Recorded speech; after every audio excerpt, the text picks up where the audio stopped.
Direto aqui do Couto Pereira, trazendo a análise, trazendo as impressões de Coritiba 1, Vasco da Gama 1.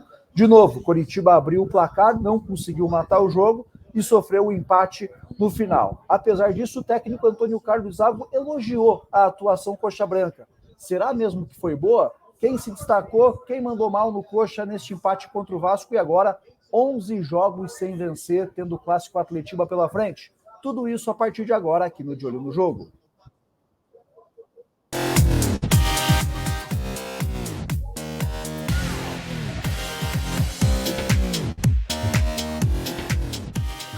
Conteúdo começando com aquele pedido tradicional para você, por favor, se inscrever aqui no De Olho no Jogo, ajudar o canal a seguir em crescimento. Batemos a meta de 8 mil inscritos, fizemos sorteio na segunda-feira de camisa aí de Atlético, Coritiba ou Paraná Clube. Rodrigo foi o ganhador, acredito que nessa sexta-feira entregarei a camisa já para o Rodrigo. Nova meta, 10 mil inscritos ainda durante o Campeonato Brasileiro. Alcançando esse objetivo, sorteio de camisa do Coxa, do Atlético ou do Paraná Clube para todos vocês que curtem o canal. Então, dê esse voto de confiança, ajude o De Olho no Jogo a seguir em crescimento, sempre trazendo aí conteúdos referentes aos nossos times.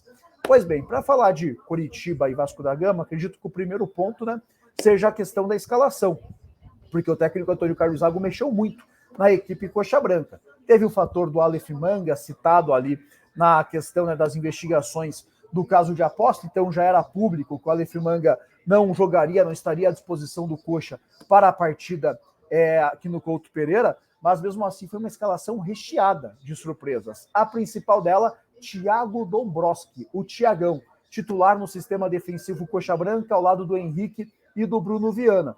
O sistema defensivo Coritiba teve Bruno Viana pela direita, Henrique centralizado e o Thiagão, o Dombrowski, pelo lado esquerdo. Na minha visão, melhor que a encomenda. Começou nervoso, é verdade, cometeu ali um errinho aqui, outro ali, durante os primeiros minutos, mas depois que passou a ansiedade, passou o frio na barriga, mostrou que é um jogador que pode ser titular no Coritiba já, e também uma peça útil aí para a sequência da temporada do Campeonato Brasileiro. O momento, a forma como foi lançado, isso tudo eu acho bem discutível. Um jogador que nem no banco de reservas ainda havia ficado, mas gostei do que vi do Thiagão. E estou citando aqui o Thiagão e os zagueiros do Coritiba porque o jogo, para mim, os destaques passam muito por eles, porque foi um jogo ofensivamente bem pobre da equipe do Coritiba, que em boa parte do jogo ficou atuando num 5-4-1. Tinha essa linha dos três zagueiros, como Natanael pela direita, Vitor Luiz na esquerda. Jamerson também não jogou por conta de desconforto muscular. Então, essa era a linha de 5 do Coritiba. A linha de 4, Bosquilha pela direita, Bruno Gomes e Lisiero por dentro, como o Robson mais pela esquerda e o Zé Roberto à frente. Então, era um jogo que o Coritiba esperava muito o Vasco ficava com a posse de bola no campo defensivo, o Coritiba não subia as linhas para sufocar, para dificultar a saída de bola do Vasco, que é um time que erra bastante quando é pressionado, quando é sufocado. O Coritiba queria esse erro entre os volantes, a partir dali que subia a pressão, para tentar colocar velocidade, especialmente do Robson.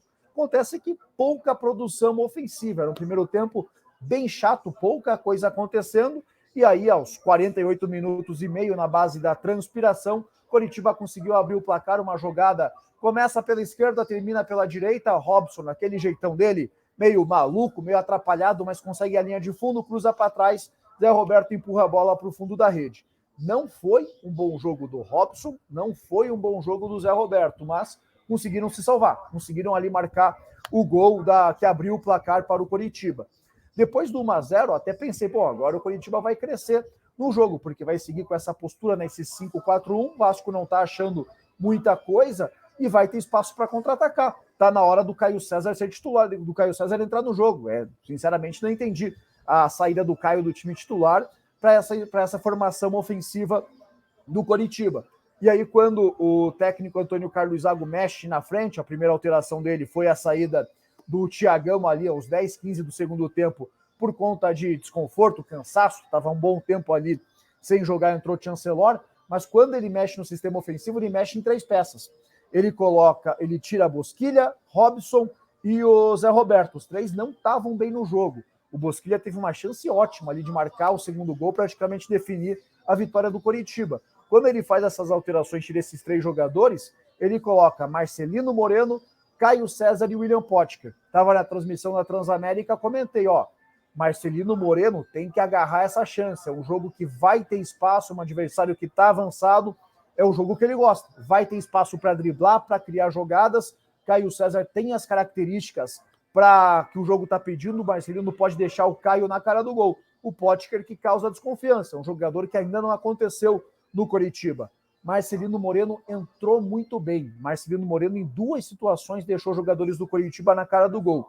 Numa delas foi marcado impedimento do Natanael, só que na primeira dessas jogadas criadas pelo Marcelino Moreno, Potker ficou cara a cara com o goleiro Léo Jardim, chutou muito mal, chutou em cima do goleiro, uma decisão precipitada, conclusão ruim, facilitou a vida do goleiro do Vasco, que ao puxar o contra-ataque, viu a equipe empatar ali, com o jovem Eric Marcos deixando aqui tudo igual no Couto Pereira, no lance de infelicidade do Natanael.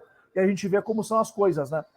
Zé Roberto era candidataço a um dos piores em campo, errou tudo, foi salvo ali no lance pela felicidade de marcar o gol. Natanael, um dos destaques do Coritiba na partida até então, teve a infelicidade, a bola bateu nele, sobrou para o Eric Marcos, que empatou a partida aqui no Couto Pereira. 1-1, um jogo fraco, um jogo chato, para mim não gera muita perspectiva no quesito coletivo para o Coritiba. O Zago falou que foi o melhor jogo no comando dele, sinceramente não concordo. Gostei bem mais do Coritiba contra o São Paulo do que contra o Vasco, até porque considero o São Paulo mais time do que o Vasco da Gama. Só que tem boas notícias. Thiagão na zaga, uma opção para o sistema defensivo do Coritiba. Para mim, o Coritiba ganhou um zagueiro com uma estreia ali do Thiagão.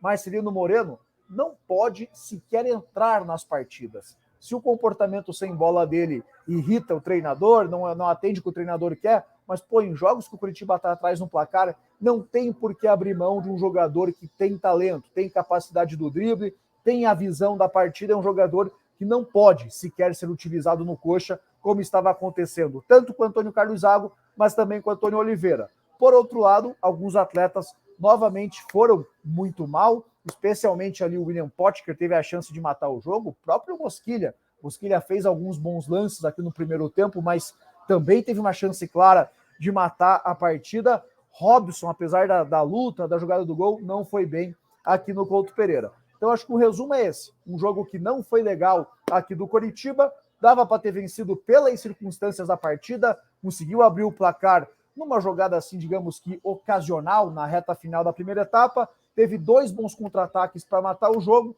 não conseguiu, na chance clara que o Vasco criou, não desperdiçou, 1-1 aqui no Couto Pereira, aumentando a pressão, aumentando o jejum, aumentando a responsabilidade coxa branca para o Clássico Atletiba de domingo. Agora quero saber de vocês, como que vocês avaliaram Coritiba 1, Vasco da Gama 1, leitura parecida com a minha ou discordam de mim, concordam com o Antônio Carlos Zago, foi um bom jogo do Coritiba, era para ter vencido até por um 2-0 tranquilo aqui no Couto Pereira, e como avaliaram Thiago Dombrowski e Marcelino Moreno, especialmente esses 2 jogadores. Menção honrosa também para o Henrique, tá? Melhor jogo do Henrique em 2023, jogando centralizado ao lado do Bruno Viana e do Thiago Dombrowski, o Thiagão. Henrique ganhou todos os duelos e que esteve envolvido aqui no Couto Pereira. Comente livremente aqui na caixa de comentários e deixe o seu like. É muito importante para o De Olho no Jogo seguir sendo recomendado pelo YouTube para cada vez mais e mais pessoas. Um abraço a todos, uma ótima sexta-feira. Neste sábado, conteúdo pré-Clássico Atletiba. No domingo publicarei o conteúdo do jogo. Segunda-feira, live aqui no canal à noite. Abraço a todos e uma ótima